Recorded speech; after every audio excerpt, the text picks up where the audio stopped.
So, in the previous sessions, we were dealing with the aspect of IR, India and its neighborhood. In this conception, we were looking at the presence of India and how India is conceptualized from the context of international relations. So, if you look at the 5 arcs, how many of you remember the 5 arcs, the conception of the 5 arcs? So, you're talking about how India is conceptualized by Rajiv Sikri, who happens to be an ex-diplomat. This conception, like if you see the previous time we were talking about this, take a look at this. These are the 5 arcs I was talking about, 5 strategic arcs. Now, what do you mean by this arc? Is this some kind of an imaginary line? Yes. This is an imaginary line and it is intended to show the commonalities of the problems that each country brings us. Say for example, arc of growth and prosperity, arc of instability, arc of communication, arc of energy, arc of uncertainty. International relations' final purpose is to create a policy. What is a policy document? Policy document is nothing but listing out the characteristics of a problem and then creating a respective solution. So, if you segmentize different countries as per these arcs, what you will probably get out of it is a common denominator. All the countries in this region will have similar characteristics. So when UPSC starts asking questions, you can see it here, right? For example, when you are talking about the first set of questions like I showed you, arc of energy, if this is one strategic arc that you're talking about, what happens here? In this arc, there are some countries which provide energy security to India. So the way you are handling has 2 dimensions. First dimension, let's say for example, arc of energy. Whenever you are looking at this, you need to know which countries are there. What is common between all these countries? And if there are conflicts within those countries,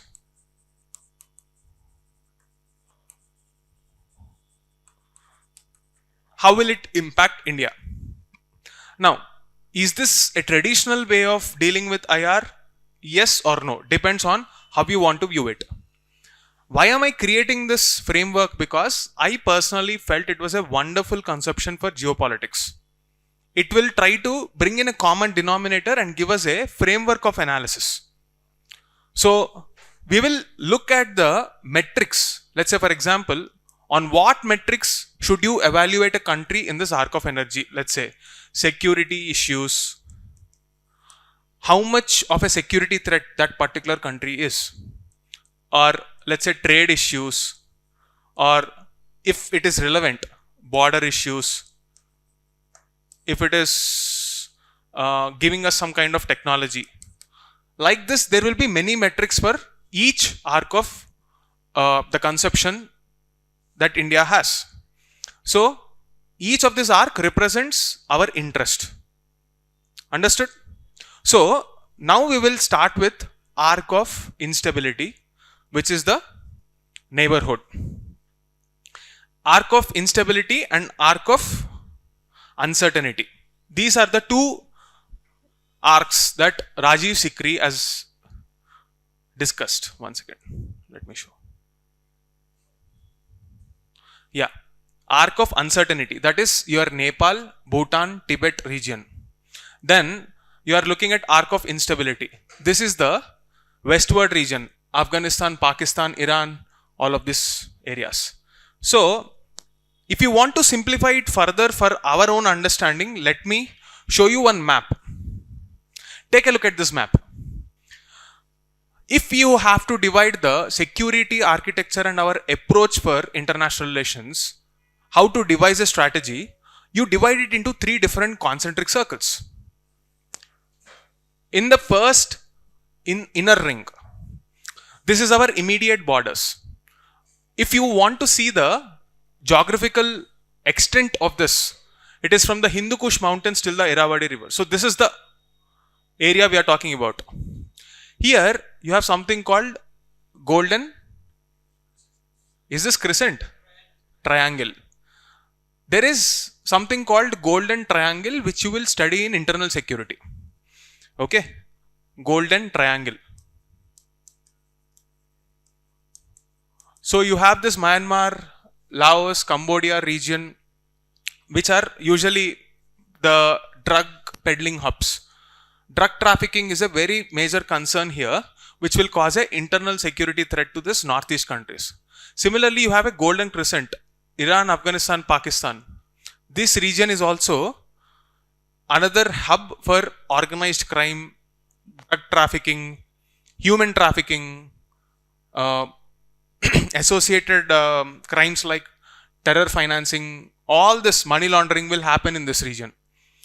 So here you have the threat of arc of uncertainty, like Nepal, Bhutan, all these countries are occupied by China, or at least influenced by China, if not directly occupied. This shows us the nature of threat that India has. Understood? Pakistan is trying to attack us.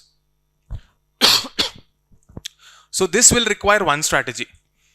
Here, Myanmar is a drug hub. So any internal turbulence in this region will impact the northeast part. That is one problem. Bhutan is influenced by China because money is pumped into these countries. The relationship that we have with Nepal is back and forth, switching between good and bad. Why is that happening? This will form the first point of analysis for Indian diplomatic diplomats. Indian diplomatic engagement in the neighborhood should have a concrete, consistent policy. Understood? This is the need. To serve this need, let us now understand two frames. One is the historical frame. How did IR policy in our neighborhood evolve? And secondly, what is the present situation? Is it working? Is it not working? Clearly, this is the way we are going to handle India and its neighborhood.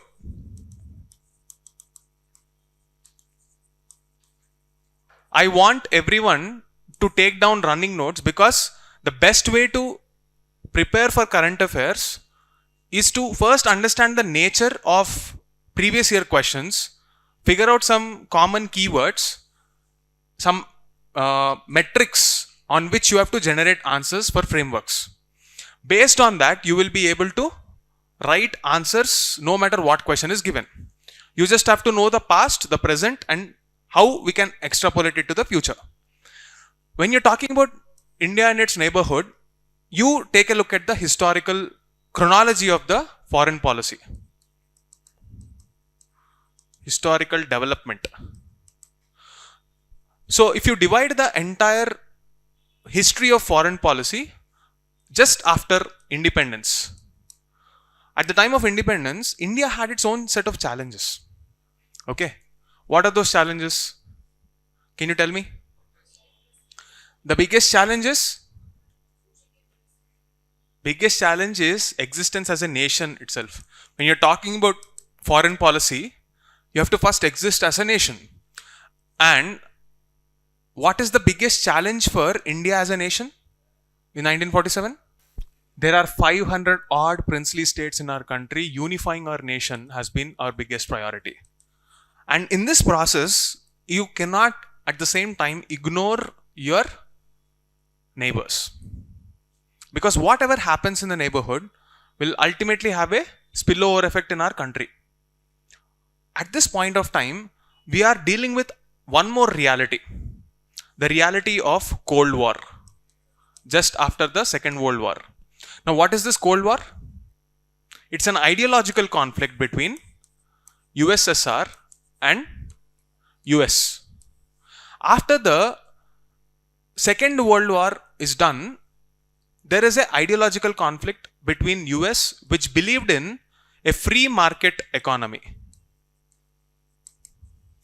and on the other side you had USSR, which is believing in socialistic or sometimes even communistic states, communism. What do you mean by this? Let's say if the history of this country has a lot of poor people, where every country which saw this socialistic tendencies had one thing in common. Can anyone identify what that thing is from a sociology standpoint or from society standpoint? There is oppression and there is structural hierarchy. So in India, for example, you have the caste system, right? It's a metric of hierarchy to decide one's social position in the social hierarchy. Okay. Similarly, if caste is the metric, in other parts of the world, you have class. Caste and class are classification mechanisms for.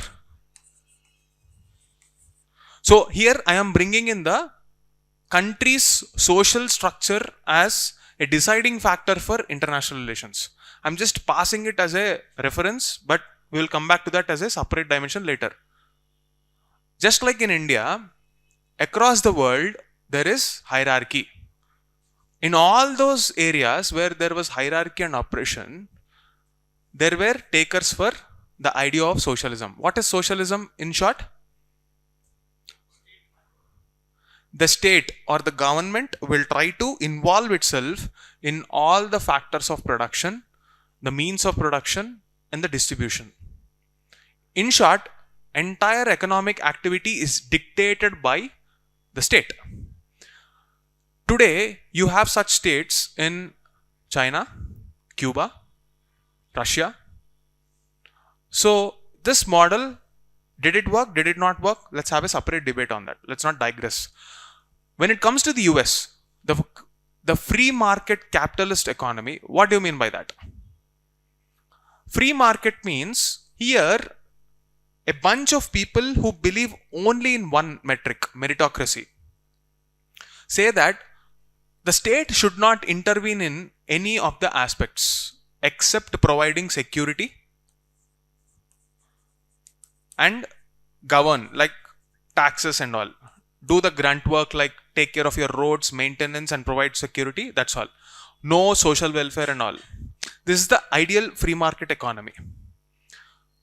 So, for this free market economy to thrive, you need people who will buy. Let's say, for example, today the population of US is roughly around 30-40 crores. Roughly around 35 crores. If they are producing only for the 35 crore people, they wouldn't have been the richest nation in the world. So they needed, please switch off your mobiles, everybody. Please put them on silent, everybody. So, when you don't have a market for the goods that you produce, it will become a very big problem for the capitalists. So, on one side, you wanted nations to have open borders. And the other side, they were too scared to allow foreign companies because the world was just reeling from the aftershocks of colonialism. For example, if you take British history or French history or all the European powers who colonized the world in different parts, in different measures, what is common between all of them?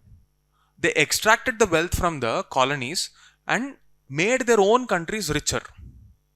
And in return, the colonies got a very poor deal. India is one of them.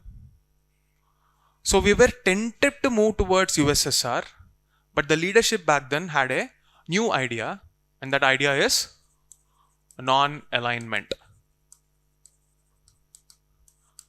Alright.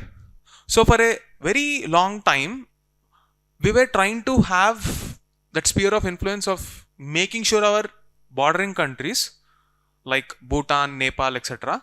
are within the fold of this non-alignment, India influenced these countries for a decent amount of time to stay neutral. One exception to this has obviously been Pakistan, which has always been on the US side and occasionally switched sides, but USSR has more or less been on India's side. This is the history of India and its neighborhoods policy in the initial days. What are the high points of this? Our 1954 Panchashil policy, and then there are other moments which are like low points, the 1962 in India-China war.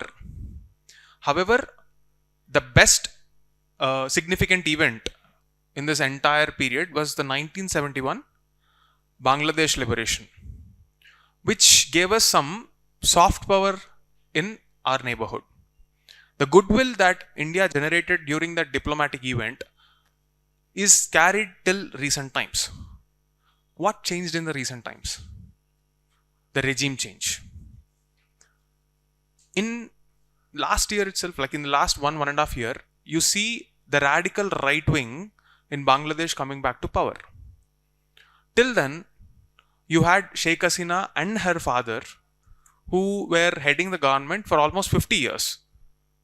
Different time periods, they were heading the government, and India had more or less like a friendly neighbor in Bangladesh because of the contribution that we had in establishing Bangladesh. That changed now. Did it change radically? Only time will tell. Because nothing significant has happened now. We are maneuvering. Even the new governments will be advised not to disturb the balance very radically. So, yes, it is going to be slightly strainful, but as of now, there is no sign that it has drastically changed. So, this is about Bangladesh. Okay. Now, when it comes to the third phase of our India and neighborhood policy discussion, the landmark event is the LPG era. Ever since the 1991 LPG era began, our non-alignment policy slowly started becoming aligned towards multiple countries, multiple vectors. Multi-vector alignment, it is called.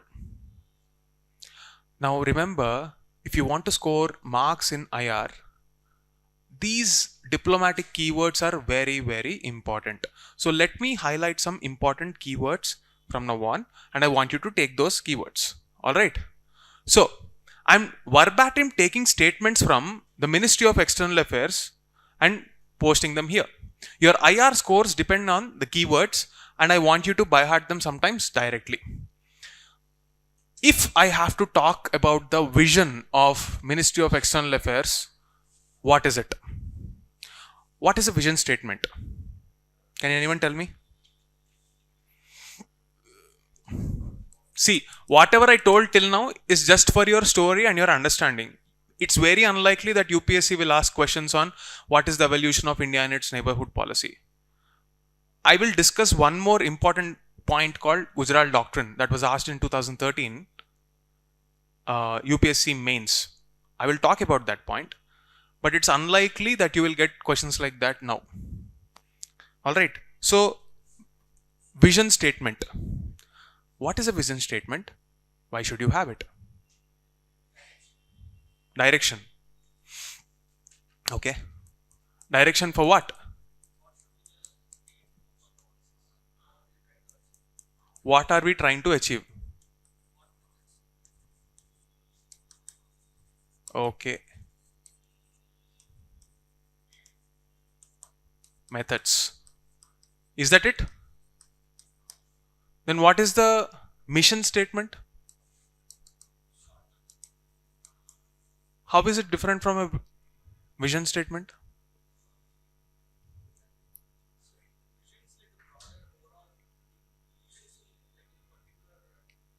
Broad. Don't you think it's vague?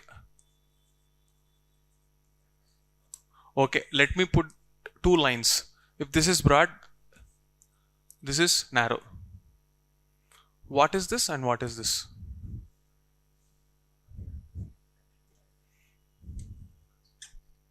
Reference points. Do you think Indian Constitution has a vision?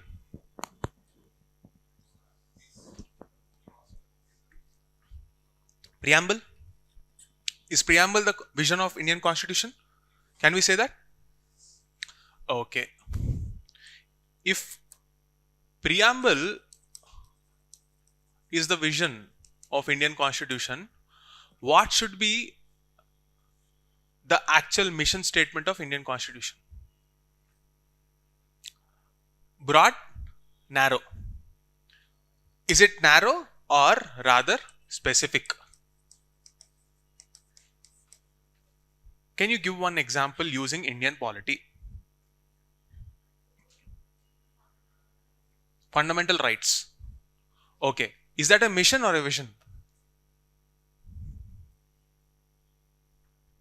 Yes. Fundamental duties and DPSP. Again, vision or mission? Let's stick to the original idea. You said that preamble is the vision. Identify one word from preamble. Justice. Okay. If this is a vision that India stands for, how do you transform that into a mission? Then what is a exact goal, objective and goal?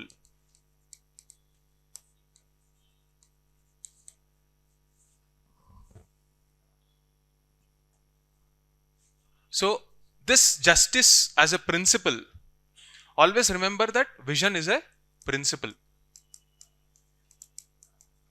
Mission is a actionable agenda.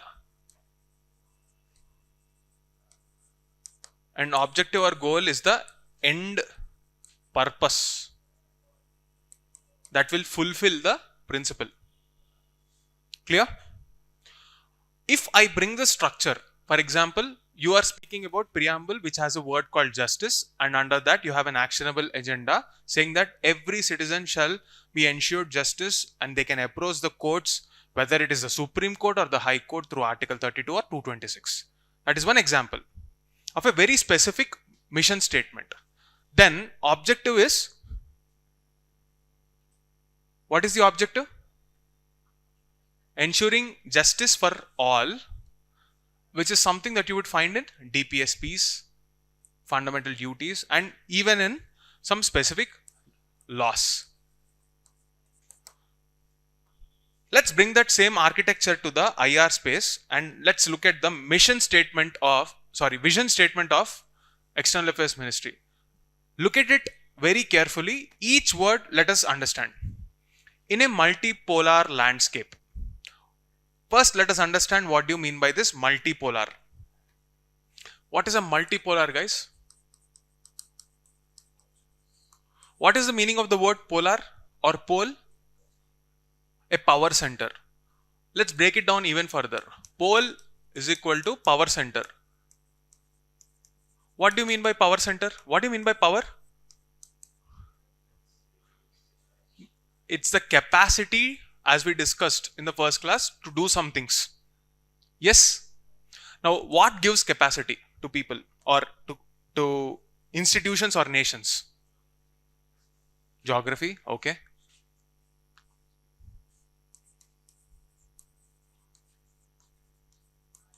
Next. Okay.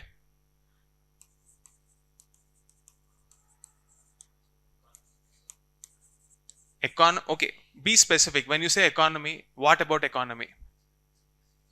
That can be explained through geography. Economic strength. Next. Military might. Next. This is soft power. Anything else? If India and its neighborhood is studied and India is the largest nation, don't you think we should leverage all these points? How can we leverage geography? We'll get back to that. Okay, let's decode the word power center. When you have all or some of this, it will act as a source of power. For example, today, China is becoming a powerful nation on the grounds of history, probably geography, because it has critical minerals, economic strength, because it has riches enough to control inflow and outflow of various foreign currencies, military might, it is getting better and better with each technological innovation, and it has a very strong hold on some important strategic point, which brings us to the most important aspect of geopolitics: strategic strength.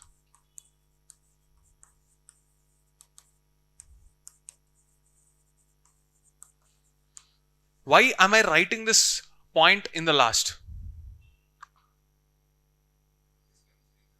Exactly. This can be something that every nation can build according to their strength or weakness.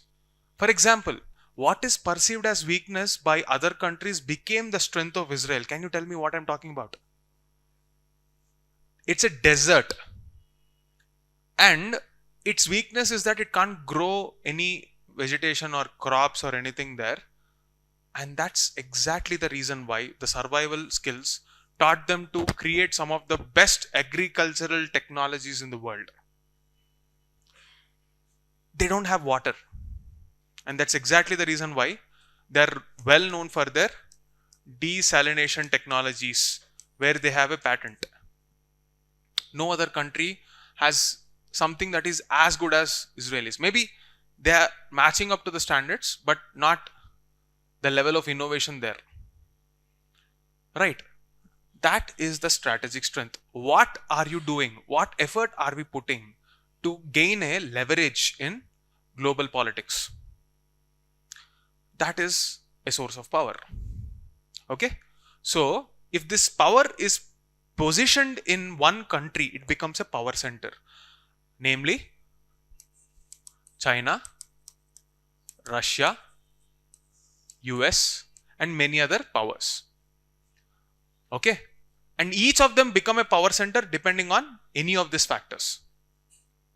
Previously, before 91, US was winning the Cold War because more and more countries were opening up their markets because they wanted more money to flood the system. Now, China became powerful because of the technological intervention. So, when I say strategic strength, it can also be technology. They positioned themselves so beautifully in the global value chains, something we call as GVC. This is one more important term that you need to know: global value chains. The other day, when I am talking about manufacturing of Apple phone, Apple designs its phones in US and is manufacturing them in China, and these manufacturing happens because it sources various smaller raw materials from neighboring countries or within their own country. This entire setup is done with a single most important factor: cost optimization. So, this global value chains as a concept has been mastered by China, which became their strategic strength. In fact, you know what? China is called the factory of the world. Okay? So, this became the source of the strategic strength, and therefore, you are now looking at a world that has many power centers. Unlike in the past, where you had a bipolar world between US and Russia, now today you have multipolar world. Clear? Are we only talking about China as the third factor? No. There are many more countries which have significance in geopolitical stability of the world. We'll get back to that later. We are only discussing from the lens of our neighborhood. So these are the important countries for our neighborhood decisions. Clear? That's the meaning of the word multipolar. India is advancing a whole of government diplomatic approach. Now this whole of government, whole of society, this concept needs to be understood by you. This is something that is not dealt as a concept in current affairs by a lot of people. So let me help you understand. Whole of government, whole of society. Now, this something you will see in GS2. This is something that you will see in GS1. Okay. Now you can extrapolate this to GS3 also. You can extrapolate this to GS4 also. Let me explain the underlying thought process. Okay. See, the civilizational value of our country, if I have to talk about it, because this whole of government has a philosophical underpinning to it. If you talk about the concept of Vedanta, this is something that you will study in GS1 Art and Culture. There are 6 philosophies that you will study, Shat Darsana as they are called. Okay, these 6 philosophies, one of the philosophies is Vedanta. Why is this called the civilizational value of our country? It's not a religious connotation. Let me tell you why. The central premise of this thought is there is only one reality. Ekam Sat Vipra Bahuda Vadanti. What this essentially means is there is only one reality, but there are multiple pathways to reach that reality. And if you embrace this philosophy, you will not have a divide on the lines of religion, race, caste, anything. So, if you are talking about a GS3 concept called inclusive growth, if you want to feel included, first of all, the vision should stop seeing differentiation. Inclusion and exclusion comes only when you differentiate people, institutions, nations, when you see the differences. But if you observe and commonly focus on the common things between us, that kind of an attitude will take us towards this inclusivity. Okay? When you embrace this as a civilizational value and bring that to the approach in governance, approach in economics, approach in society, or dealing with any conflict, you have this similar concept called Jan Andolan, where people are expected to participate in any activity, any democratic activity. All of them stem from the same idea that you are supposed to be included. When you are talking about inclusive growth, include people in the production process, include people in the redistribution of the fruits, supply side, demand side. Clear? When you have that kind of an approach, and when you are including the entire government, you are not acting in silos. What do you mean by not acting in silos? There is a interdepartmental coordination. For example, when there is a issue on Bangladesh land border, if you are inculcating a system where the bordering states like Assam or West Bengal and the respective governments are also made a partner in the dialogue, the possibility of a future conflict is drastically reduced. That is the whole of government approach.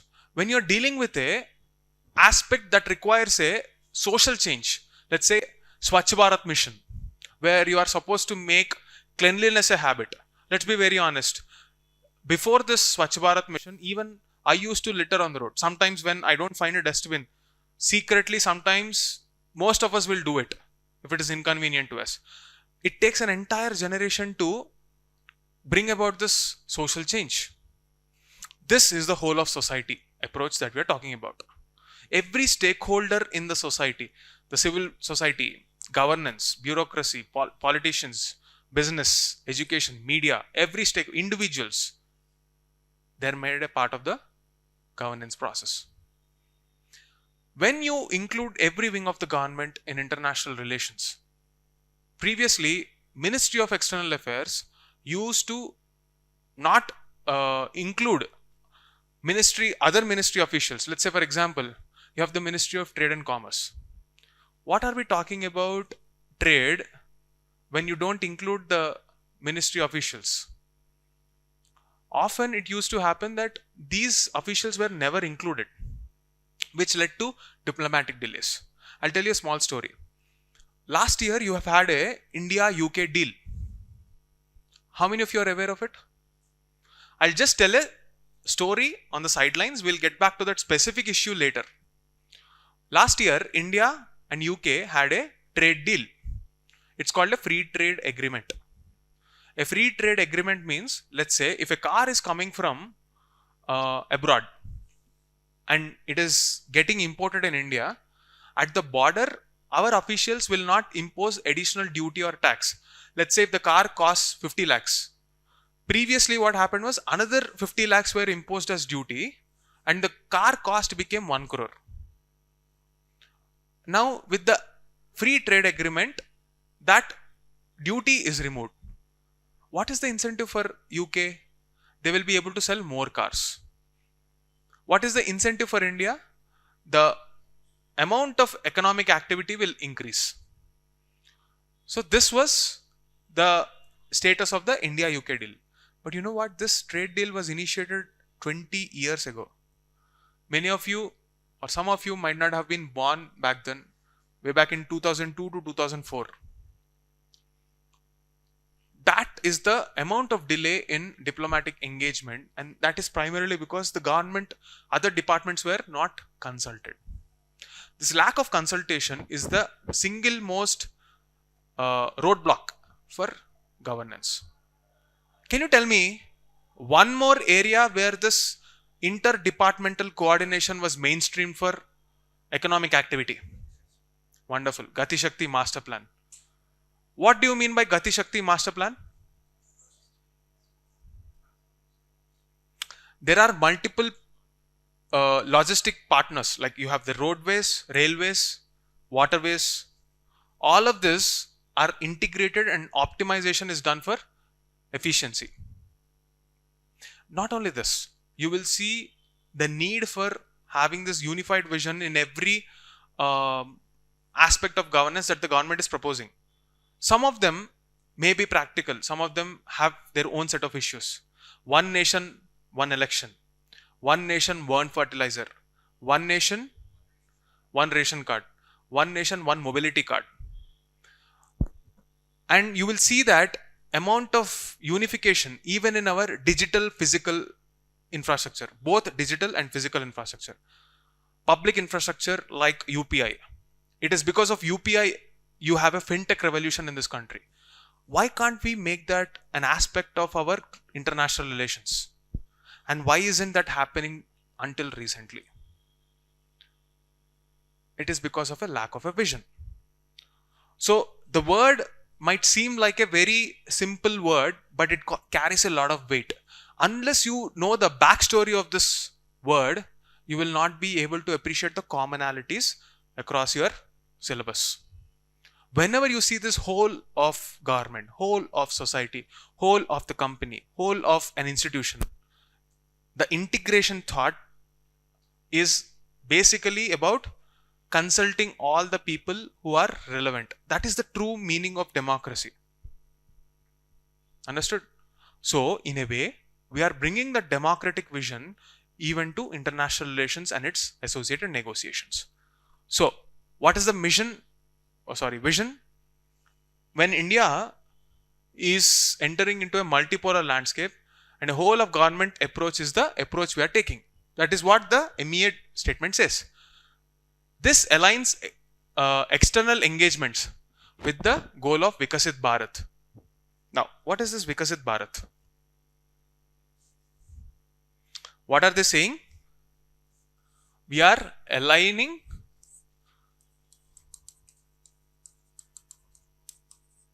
there are multiple poles, multipolar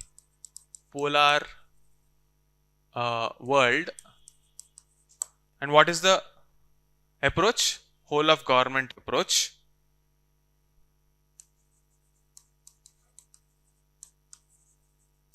And it will create Viksit Bharat. If you don't understand the significance of these keywords, they are blind words thrown at you. If you don't use them in your answers appropriately, there is a danger of you not scoring marks. Multipolar world, whole of government, Viksit Bharat. You understood these two. Now what is this? Anyone? Goal of developed India. Now what is the idea of development? What is development, guys?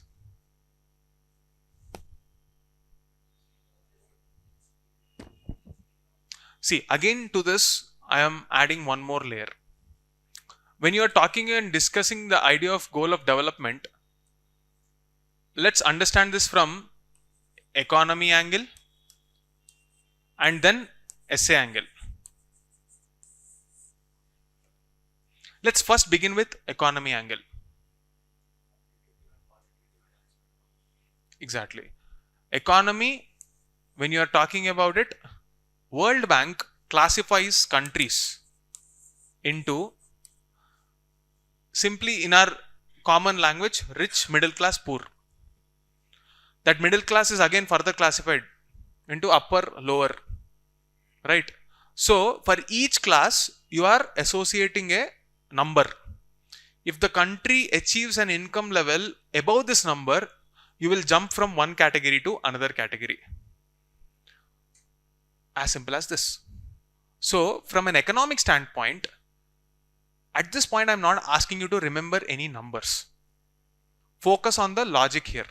If we are earning enough to jump from one category to another category, that category name is developed category. Okay? Then we will have more opportunities for development. This is what the strictest meaning of developed economy means from World Bank's logic standpoint. Understood? Now let's move to the idea of essay. We were talking about quantitative and qualitative idea of development. Economy is about the quantity. Now what about the quality? This is a debatable idea. Yes? Why is it relevant in the context of international relations? Let that question sink in. Why is the aspect or the definition of what development means relevant in the context of international relations? Don't give me just words. Think and give me a structured answer. It's okay to give me a bad answer, but try. I'm asking you to wait, think, articulate, then tell. Do not give up. Is everyone capable enough to have an opinion in this class? It can be wrong, it's fine. But at least put an effort to engage and then communicate.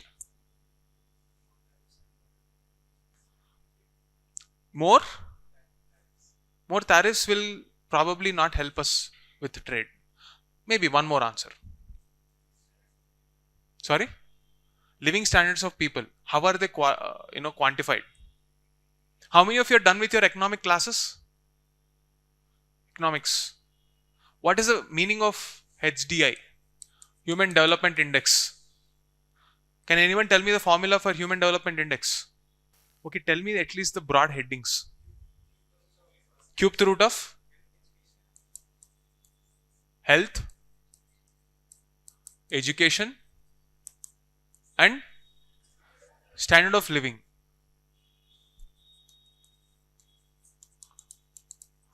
I was asking about quality and I spoke about HDI. In traditional economic sense, HDI is taken as a decent enough metric for the idea of development. Some of you might have already been in the previous sessions when we discussed this, but for the freshers who are attending for the first time, let me ask this question once again. Why do you think the logic of HDI being a geometric mean but not a arithmetic mean? To simplify the question, why is this formula health into education into standard of living rather than health plus education plus standard of living divided by 3? Why? Imagine a scenario where This is 10. This is 10. 10 out of 10. 10 out of 10. And here it is 0. Imagine a scenario. What is the point of having health and education when you have a poor standard of living? What is that idea of development? If you take a arithmetic mean, you will take an average 10 plus 10 by 2 or by 3, 20 by 3. And you will say, this country is developed in this direction, so it is good enough. Rather, if you take a geometric mean, multiply it with 0, what happens? It is rendered meaningless. So, don't ever think that maths does not bring quality to the aspect of life. Do not detach maths from quality of life. Here is one example for that. Okay. How did we come to this conception of HDI being a geometric mean? Because we are focused on asking the right question. What is quality? This aspect of quality of development changes from time to time. So, previously, when you are talking about access to roti, kapda, makan, that itself is development. But we are in 2026. Access to something new, access to internet,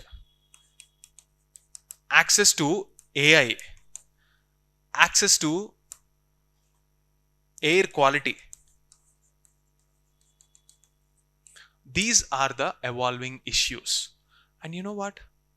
None of these issues can be solved solely by a single country. So this aspect of what quality is and what development is requires a global level collaboration. For example, if you are dealing with the aspect of air quality, you have forums like WHO or the Secretariat of UNFCCC to discuss and deliberate upon the strategies required for combating air pollution. You have international summits like Bletchley Park's summit or the summit on artificial intelligence, summits on cyber security, which require global level collaboration. These are the evolving ideas of current affairs which will spill over into the domain of international relations. Therefore, UPSC will increasingly ask multidisciplinary questions. Today, fintech can give you that power. Access to semiconductors can give you that power. How is Taiwan so powerful suddenly? And why is that China is trying to occupy Taiwan? Semiconductors. That is the strategic shift that we were talking about. A country can become powerful with just that strategic strength. And how is that possible? Without a vision, it's not possible. You will have resources or you will not have resources. But what really defines the path of a country is definitely the vision that it stands for, the values that it stands for. And this is what the idea of development looks like in the evolving world. Therefore, international relations require even more collaboration. And not just in its immediate neighborhood, but also across the globe. Understood? So what did we learn? The present reality. We are living in a multipolar world. Secondly, what approach are we following? Whole of government approach. What is the end vision? Viksit Bharat. What is Viksit Bharat? It's an evolving debate. Understood? This is the framework for our analysis on India, and rather I would say foreign policy. Carry or import the same logic to its neighborhood policy also. Understood? Here is where we will talk about the existing policies of our India and its neighborhood, success and failure. But before that, let's read some more things. What are we trying to do? Deep national strengths. The strategic strength that India is talking about. And very honestly, we are yet to figure out what our strategic strength will be. We have to bet on our population. We are just about the largest market for everything. and we're also the skill capital of the world if we play our cards well. Look at all the developed countries. China is aging, US is aging, Canada is aging, Japan is aging, Europe is aging. Where will they get their workforce from? Of course, India and Africa. If we don't have proper diplomatic engagement, the tragedy is we might lose out to African nations in the near future. Don't discount the strength of China. In the same time, we are also having a battle with AI. Our strength has always been services, IT services. Now that strategic strength is taking a backseat. We have to reinvent ourselves. This is the reality of our country now. And this is the problem statement we are dealing with. Understood? Now, lead this. So again, what are they trying to talk about? Securing resilient supply chains. I talked about the global value chain. After COVID, the world is trying to move away from China because they saw the risk of concentration in only one country.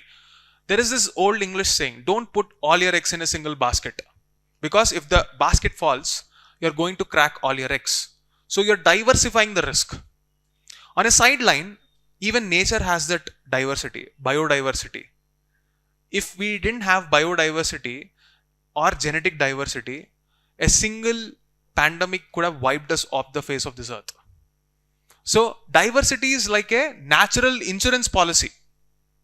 And it's only a common sense that the world is trying to diversify the risk. Resilient supply chains and issue-based convergences with trusted partners. This last point brings us to the second aspect of our GS2 syllabus. How the interests of other countries impact our country. How the multilateral organizations and the dialogues between them impacts our country. The way we want to handle that is, depending on the case-to-case basis, we will partner and not unnecessarily take a stance which does not involve us. At the heart of all of this, anyone with PSI or optional will know, is what we call as the school of realism, realist school of thought. What does it mean? Our self-interest will take primacy over any other issue.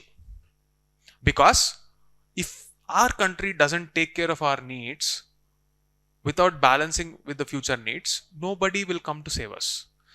First, save yourself before you aspire to be a Vishwaguru. And the way we want to do that is share the same values that we stand for, which we will talk.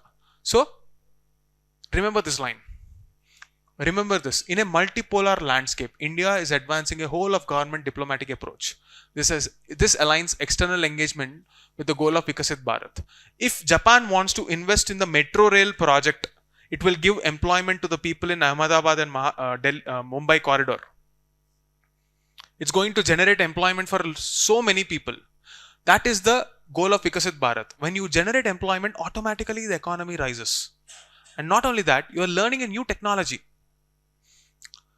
Building deep national strength. When you have skilled people, which is our strength, we will be building that strength. Securing resilient supply chains. There is a concept called China plus one strategy.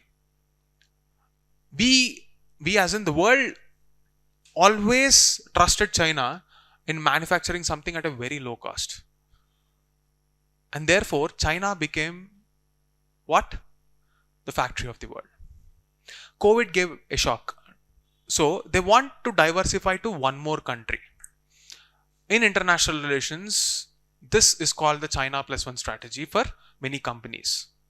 What is that plus one? China plus any one more country. Ideally, it should have been India. But because of policy lacks, we are losing out that race to other countries like Philippines, Taiwan. So we need to focus on that China plus one strategy for the next 10-15 years. This is what you mean by resilient supply chains. Issue-based convergences means, take the case of Israel and India engagement. We are morally against what is happening in the Palestine issue. But we also have a policy of de-hyphenation. We will not include the discussion of Palestine when we are dealing with trade. That is a different issue. This is a different issue. Let's not mix both because we will not move forward. And this is okay to the Palestine side also because they also need India. So issue-based convergences with trusted partners. Okay. Now take a minute. I want you to memorize this line and write it without seeing.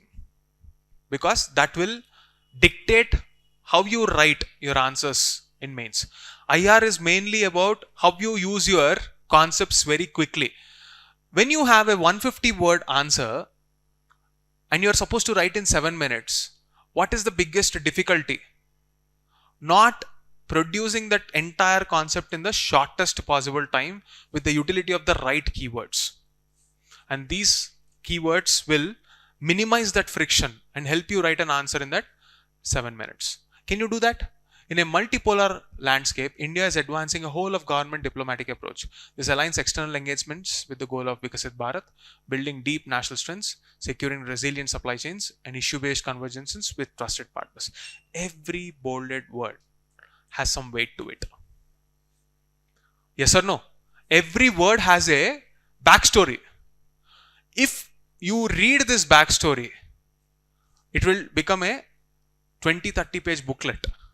But if you read this single line and just focus on the bolded words, you can freely use them in your answers.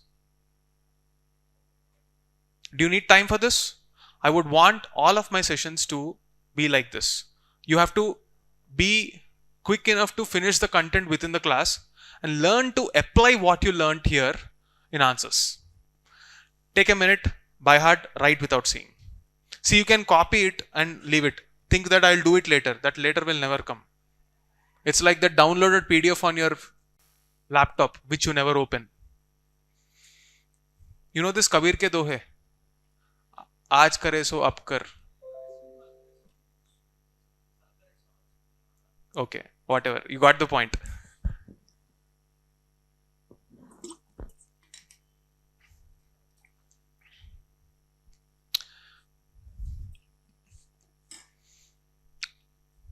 There is this vision. Think big. Start small. Act now. If you can follow that mantra, there will be a lot of friction. Even I would be facing that friction in a lot of things. Don't aim for perfection. Start doing things. Where did I take these words from? There is a speech given by our External Affairs Minister on India's foreign policy. There is one meeting called the Kautilya Economic Conclave. And these are the exact words which are given in the External Affairs Ministry. So we would want to use them. Okay, fine.